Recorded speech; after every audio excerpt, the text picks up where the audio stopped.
वो रील्स बनाती थी। उसे फेसबुक, इंस्टा और सोशल मीडिया पर मशहूर होना था। उसे फेमस होना था।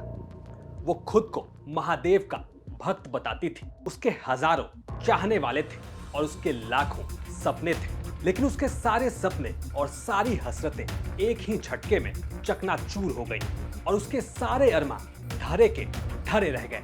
यह है टोंक की दीपा साहू, जिसे रील्स बनाने का बेहद शौक था।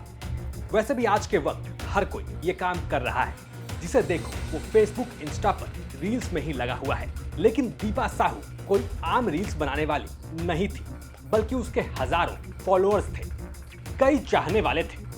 वो खुद को महादेव का भक्त बताती थी, ठीक उसी तरह जैसे आजकल लोग खुद को सोशल मीडिया पर सनातनी और कट्टर हिंदू बताते हैं। वो बड़े मजे से रील्स बनाने में लगी थी। इसी बीच सावन का महीना आने वाला था, जो कल से शुरू है। सावन का महीना जिसका इंतजार भोले बाबा के हर भक्त को होता है। लोग बड़ी बेसब्री से इस पवित्र महीने का इंतजार करते हैं और खासकर कुंवारी लड़कियां तो सावन में भोले बाबा पर जल इसलिए चढ़ाती हैं ताकि उन्हें अच्छा पति मिले। टोंक की दीपा साहू को भी इसी का इंतजार था, रील्स बनाने के लिए ही सही। लेकिन दीपा साहू सावन का बड़ी बेसब्री से इंतजार कर रही थी। लेकिन सावन से ठीक 2 दिन पहले उसके साथ कुछ ऐसा होता है कि ये सावन तो क्या, वो आने वाला कोई भी सावन नहीं देख पाएगी। अचानक ऐसा क्या हुआ कि रील गर्ल दीपा साहू की जीवन लीला समाप्त हो गई।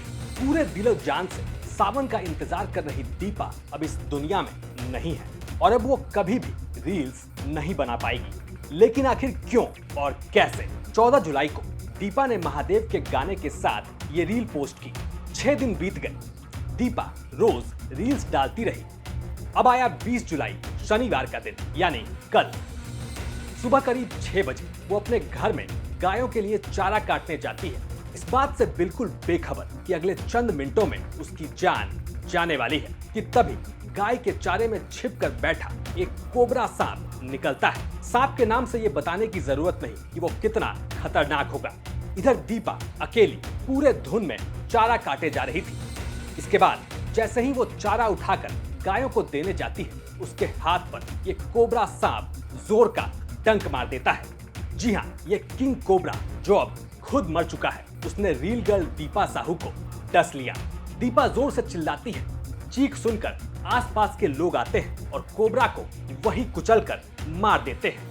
लेकिन अफसोस कि वो दीपा को नहीं बचा पाए। जैसे ही लोगों को पता चलता है कि दीपा को कोबरा सांप ने डस लिया है, वो फौरन उसे लेकर कोटा भागते हैं, लेकिन रास्ते में ही उसकी मौत हो जाती है। जाहिर है कोबरा का जहर उसके शरीर में फैल चुका था। हालांकि दीपा को कोबरा के डसने के 1 घंटे के भीतर उसका एंटीडोज मिल जाता तो उसकी जान बच सकती थी, क्योंकि कोबरा के दंश के बाद का 1 घंटा गोल्डन पीरियड माना जाता है और इसी दौरान जहर का एंटीडोज देना जरूरी होता है। तो इस तरह भोले बाबा की भक्ति में लीन रहने वाली दीपा साहू को कोबरा सांप यानी नाग ने ही डसकर मार दिया। आप कह सकते हैं कि दीपा महादेव की इतनी भक्ति करती थी कि भोले बाबा ने उसे डायरेक्ट अपने पास ही बुला लिया। लेकिन ये जितना कहने और सुनने में आसान लगता है, उससे कहीं ज्यादा दर्दनाक दीपा साहू की मौत हुई। मेरा नाम है अमित और आप देख रहे थे क्राइम सीन। राजस्थान की तमाम खबरों के लिए आप बने रहिए राजस्थान तक के साथ।